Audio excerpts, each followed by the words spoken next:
Welcome welcome welcome. स्वागत है आपका एक और नई वीडियो में। मैं हूं अभी पार्वती वैली में। एड्रेस मैंने पिछली बार वीडियो में बताया था, तो मैं अभी यहाँ पे हूँ।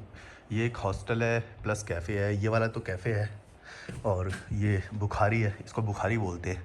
ये ऊपर से धुआं निकल जाता है और ये पूरे रूम को गर्म करता है जब यहाँ पे बहुत ज़्यादा सर्दी पड़ती है। तो यहाँ का मैं व्यू दिखा देता हूँ, इसके बाद बैठ के हम बात करेंगे। तो मैंने सोचा पहले आपको दिखाई देता हूँ और मैंने वो वाला कोना चूज़ किया है, वहाँ पे जाके वीडियो बनाऊँगा मैं। वहाँ पे बैठ के कंबल डाल दिया मैंने, यहाँ पे कंबल रखे हुए हैं बहुत सारे क्योंकि ठंडा होता है यहाँ पे। और ये इस तरह बैठने का, खाने का ऑर्डर करना है तो यहीं पे खाना आता है। ये एक पेंटिंग बनी हुई है। मेरे हाथ काँप रहे हैं ठंड के लिए। ये देख लो, बाहर पूरा जंगल जंगल सा है। मैं अभी दिखा दूँगा, 1 मिनट को मैं वहाँ पे जाके वीडियो बनाता हूँ, दिखाता हूँ। मैं कभी कभी ऊपर जाके वहाँ पे वीडियो बनाता हूँ, जो आपने रील वगैरह में देखी होंगी। तो ये है प्यारा सा पार्वती वैली का एक छोटा सा हॉस्टल प्लस कैफ़े। ज़्यादा जानकारी चाहिए हो तो आप मुझे कॉल भी कर सकते हो। और अब मैं यहाँ पे जा रहा हूँ, यहाँ पे बैठ के आराम से वीडियो बनाऊँगा। बस एक बार दिखाना था मुझे, और मैं अगली वीडियो में जब जाऊँगा वहाँ पे वीडियो बनाता हूँ जो मैं, तो फिर आसपास का दिखा दूँगा मैं आपको शायद। ठीक है, तो अब मैं यहाँ पे अपना आसन लेता हूँ और मैं वीडियो बनाने शुरू करता हूँ।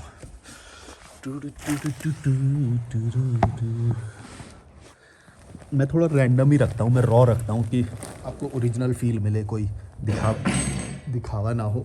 एडिट भी ज़्यादा नहीं करता मैं, और मैं चाहता हूँ कि रॉ रहे। लोग रॉ से बहुत डरते हैं, वो परफेक्ट बनाना चाहते हैं।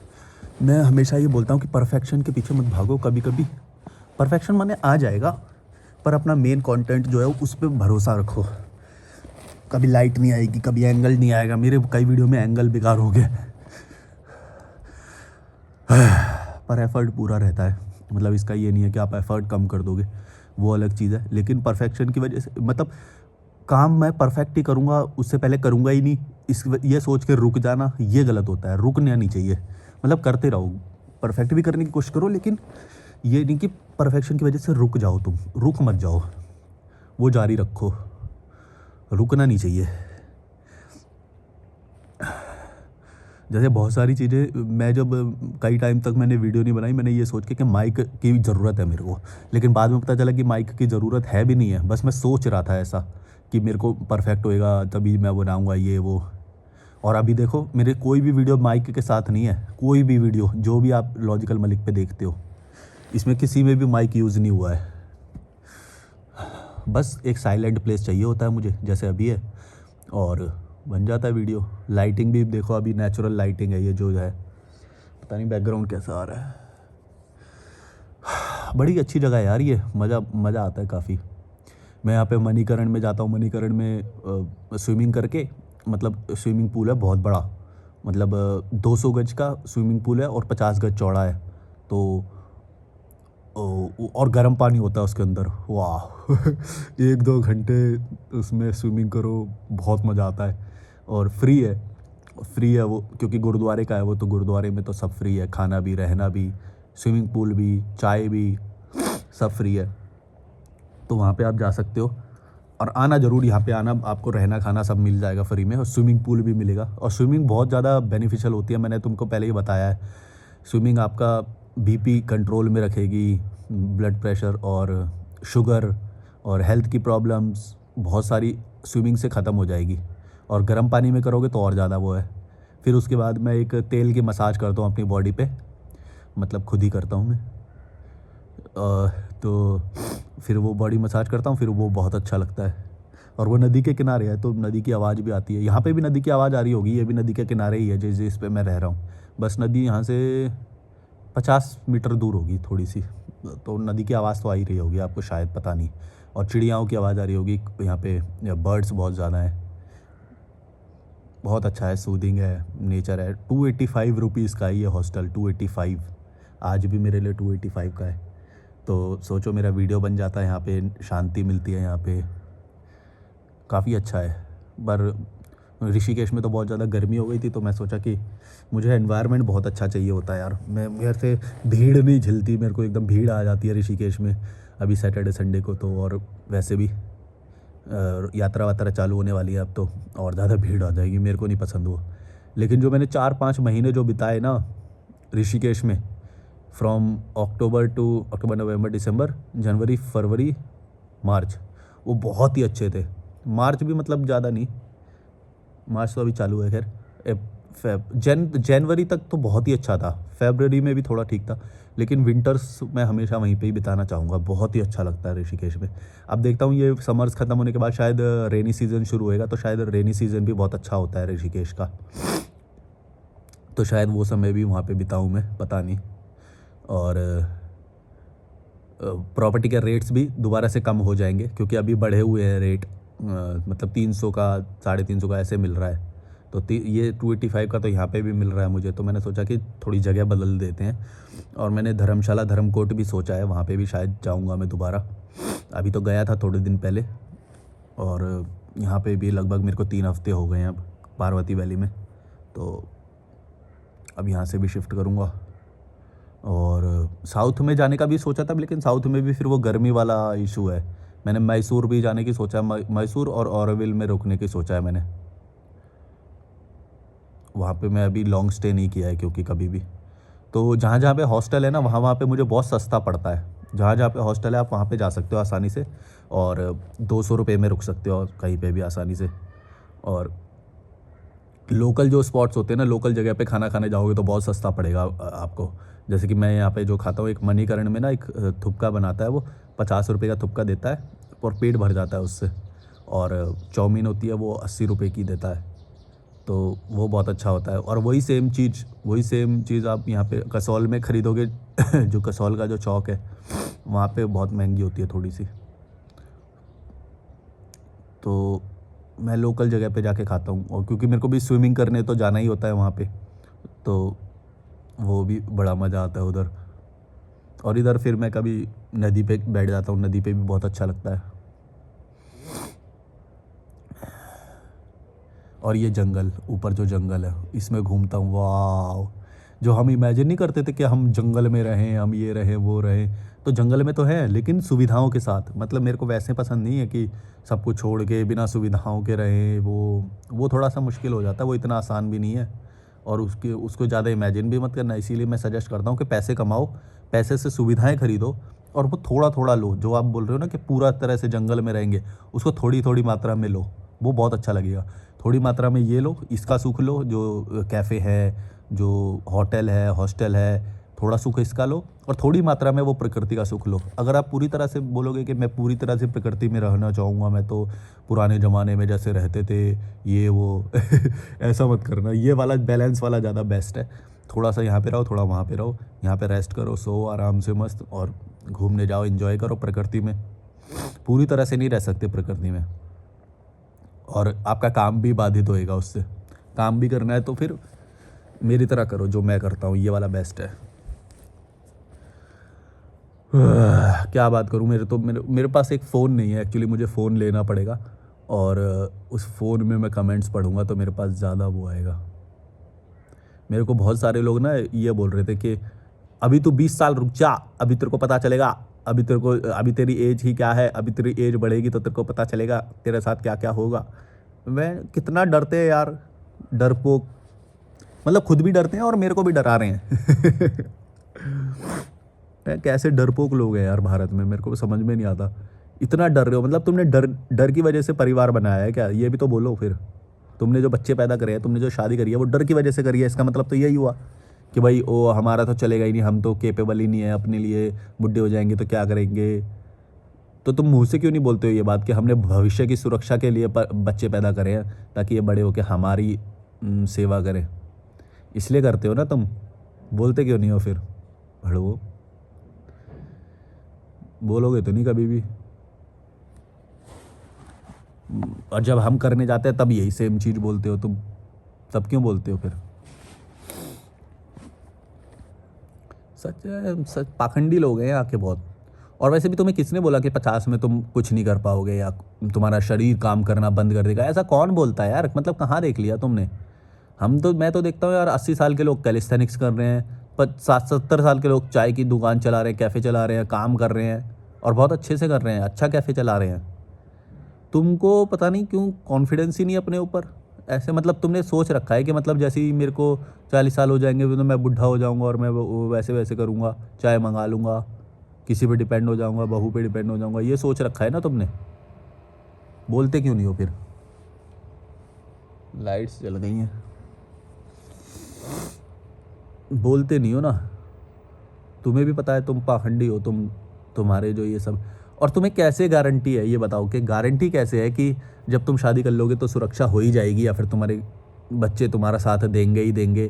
कितने सारे तो शादीशुदा भी लोग फिरते रहते हैं और दुखी रहते हैं, नहीं भी फिरते हैं, एक घर में भी रहते हैं तो भी दुखी रहते हैं। ऐसे दुख से तो मैं मरना पसंद करूँगा ज़्यादा। तुम समझ रहे हो? जो चाय भी मतलब इतने एहसान कर करके पिलाएगा, कोई घर में बैठा के चाय पिलाने के लिए भी एहसान करेगा, तो फिर इससे अच्छा तो फिर मैं ना ही रहूँ। और फिर तुम्हारे पास तो बैक ऑप्शन भी नहीं है। अब 20 साल तो चले ही गए तुम्हारे, अब तुम वो 20 साल कैसे लाओगे वापस?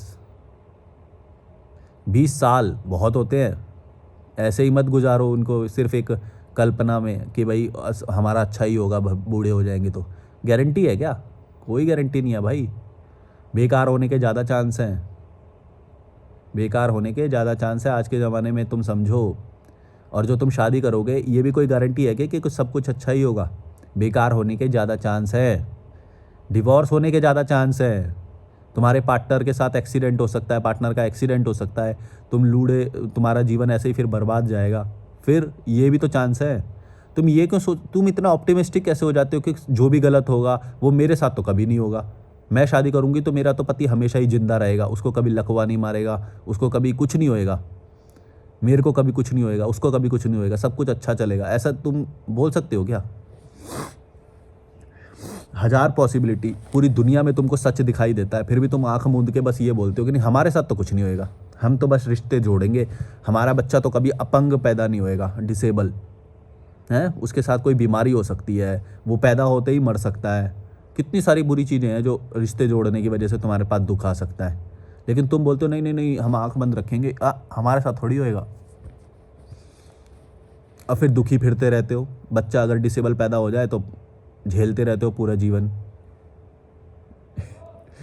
सारे दुख तुम्हारे लालच के कारण होते हैं। ये सारे लालच हैं तुम्हारे कि हम परिवार बनाएंगे, सुख भोगेंगे, ये सब लालच है तुम्हारा।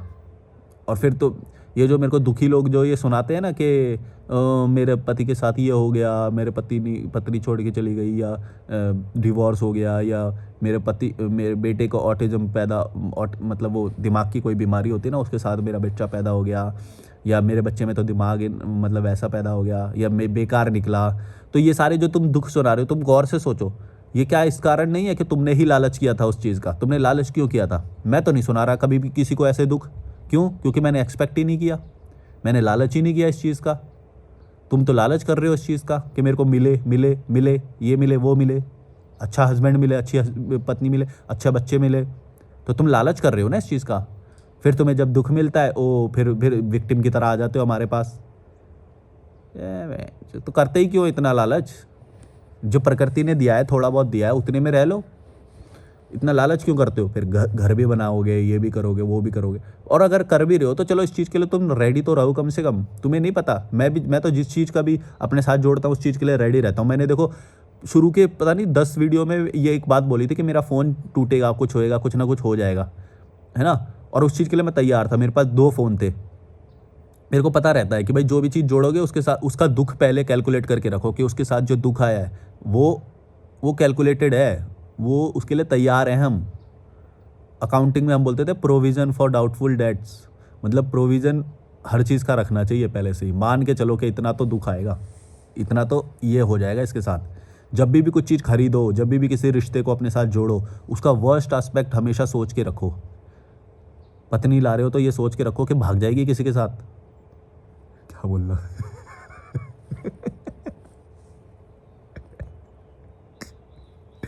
कुछ भी मतलब सच तो है ही है। और फिर आजकल तो उससे भी ज़्यादा हो गया है, वो नीले ड्रम में मिल सकते हो तुम। ये सोचो, उससे भी बुरा तो ये है कि भाई एक तो पत्नी किसी और के साथ भाग रही है और तुम्हें नीले ड्रम में डाल के जा रही है।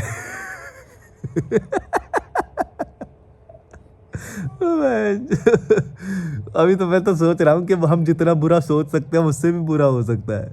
भाई चुपचाप भाग जाए यार, जिसके साथ भागना है जो नीले ड्रम में क्यों डाल के जाए। ओ भाई फनी तो हूँ मैं।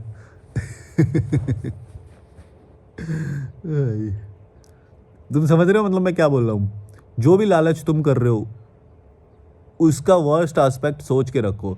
तुम ऑप्टिमिस्टिक मत हो जाओ कि तुम्हारे साथ तो कभी कुछ होगा ही नहीं। तुम शादी कर रहे हो, भै जो इतना बड़ा लालच है शादी, तो शादी इतना बड़ा लालच है, सब लालची है यहाँ पे। शादी तो बहुत ही बड़ा लालच है, इसमें सारी चीज़ें ऐसी जुड़ी हुई हैं जिसके लिए तुम अपनी पत्नी को गुलाम भी बना के रख लोगे। उसमें ऐसा सुख जुड़ा हुआ है। क्या सुख जुड़ा हुआ है कि मेरे को फ्री में मतलब आराम से खाना मिलता रहे, समाज की इज्जत मिलती रहे। अब इसके लिए तुम एक लड़की को गुलाम बना के रखोगे एक किचन में। ये तो पूरी आज़ादी का हरण कर लिया तुमने। तो सोचो कितनी बड़ी वो है। अब जब तुम इतना बड़ा वो करोगे, वो तुम्हें छोड़ देगी क्या? वो भी तुम्हें छोटी छोटी बातों पे किलसाएगी, रुलाएगी। वो तुम्हें पता नहीं चलेगा, वो अनकॉन्शियसली होएगा। उसके सबकॉन्शियस माइंड से ये अनकॉन्शियसली होएगा कि वो तुम्हें रोज़ जलाती मतलब परेशान करेगी।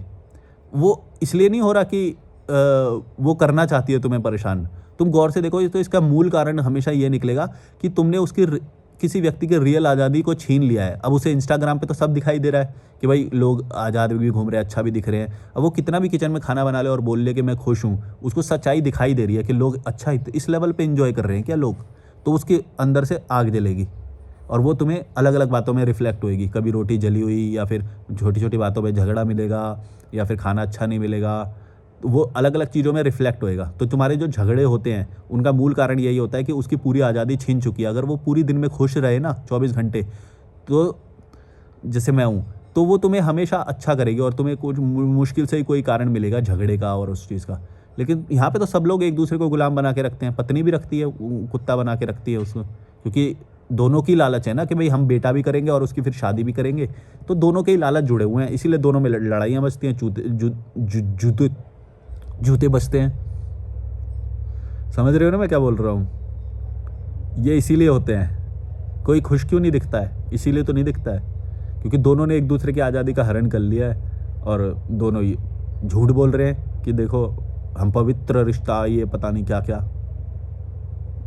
रोते रहते हैं आपस में झगड़ते रहते हैं पूरे दिन, कभी खुश थोड़ी रहते हैं। जहाँ पे भी आज़ादी होगी ना, जहाँ पे भी दोनों अपनी मर्जी से कभी भी आ रहे जा रहे होंगे, जो मन करना है वो कर रहे होंगे, वहाँ पे तुम देखोगे झगड़े हमेशा कम होंगे। लेकिन ये तो रिश्ता ही ऐसा है जिसमें शादी जो आज़ादी है उसका सबसे पहले हरण होता है। सबसे पहले मतलब शादी का कॉन्सेप्ट ही ऐसा है कि पहले तुम्हारी आज़ादी ले लेंगे, बाद में है ये सारी चीज़ें। तो जो छोटा मोटा सुख मिल जाएगा, रोटी मिल जाएगी तुम्हें। और ये क्या सुख है यार? मेरे को तो कभी भी नहीं लगता कि रोटी नहीं मिल रही मुझे बाहर, या खाना नहीं मिल रहा। सब तो अवेलेबल है आज के ज़माने में। कौन से ज़माने में जी रहे हो तुम कि तुम्हें ये खाना नहीं मिलेगा या क्या नहीं होएगा? सब अवेलेबल है, सब। एडिट बाहर सब कुछ अवेलेबल है। छलावे में मत रहो कि शादी करोगे तो ही मिलेगा खाना।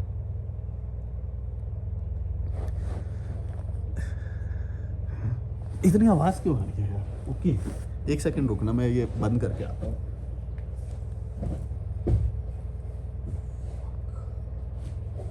इसके अंदर होने से करंट आ गया मुझे, पहले भी हुआ है।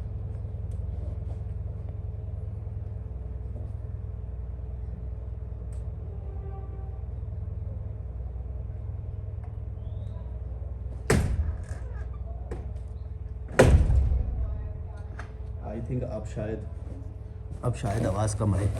कंबल में रहने की वजह से ना हाथ में चार्ज डेवलप हो जाता है, तो फिर जैसे ही मेटल को छूते हैं तो करंट लगता है। 2 बार हुआ है मेरे साथ यहाँ पे। धूप निकल गई है भाई, धूप निकल गई है, मज़ा आ रहा है। यहाँ पे कंस्ट्रक्शन चल रहा है तो उसकी मशीन चालू हुई थी तो उसकी आवाज़ आ रही थी। मैं बोला इतनी आवाज़ क्यों आ रही है? खिड़की बंद कर दिया अब मैंने।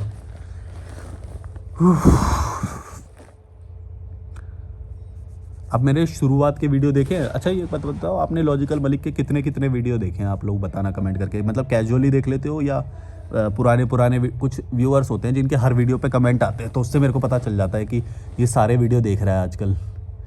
तो लॉन्ग वीडियो पे जो कमेंट्स आते हैं वो सारे मैं पढ़ता हूँ। शॉर्ट्स पे तो बहुत सारे ही हो जाते हैं तो वो पढ़ नहीं पाते। लॉन्ग वीडियोस पे जो कमेंट्स आते हैं, जैसे ये लॉन्ग वीडियो है ना मेरा 20 मिनट के आसपास होता है जो, उसके मैं सारे कमेंट पढ़ता हूँ।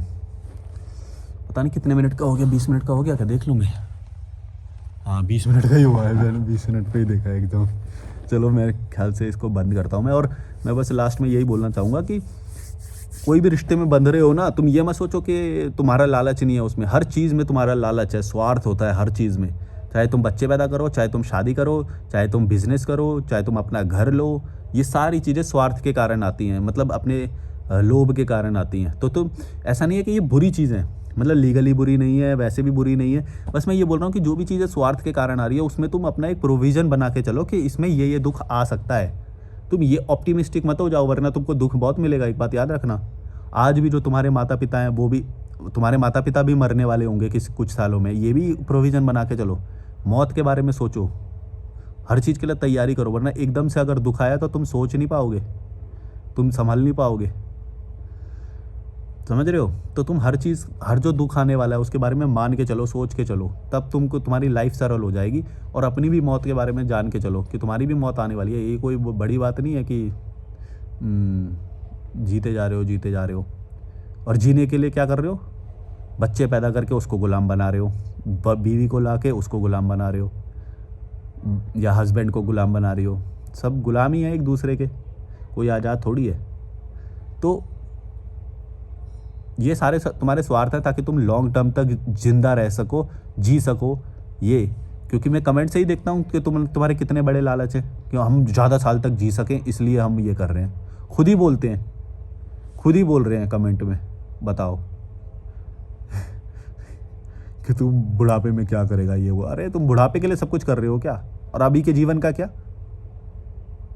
अभी के जीवन का क्या जिसमें तुम्हारे पास एनर्जी है, जिसमें तुम एंजॉय कर सकते हो? इसको तुम ऑफिस में बैठ बैठ के मरवा के ख़त्म कर दोगे। भड़वो, अकल नहीं है 2 पैसे की।